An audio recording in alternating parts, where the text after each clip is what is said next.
Hi, my name is Duly. I'm a rising junior at Kipling State College Prep, and for my third milestone, my goal was to set up my and assemble my RC tank and make sure everything was working.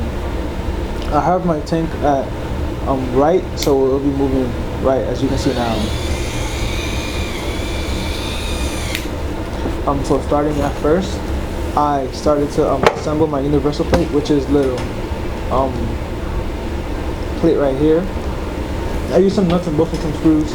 Nothing too serious. It was very easy to assemble this, and it took me like 10-15 minutes. And then I headed out to build my gearbox right here, which at first seemed pretty easy, but I came to a lot of obstacles where the parts inside the gearbox started falling out and it was too loose, and I had to use grease, and it was just a mess, and I had to keep rebuilding it, and yeah, it was really annoying.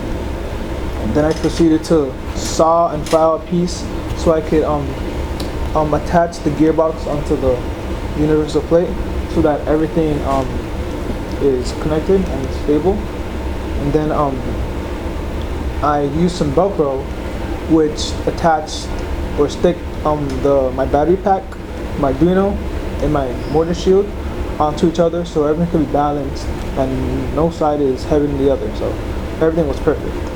And then I made tracks. At first I had a track beforehand, but that one had sticky glue all over the place and I just made a mess, and I decided to just use new tracks and made it more loose so that the gears could turn more and faster, and it was perfect. And then with the time that I had, I decided to create an off and on switch, allowing me to turn on my motors whenever I want and turn on my Arduino whenever I want. So as you can see, the motors are working.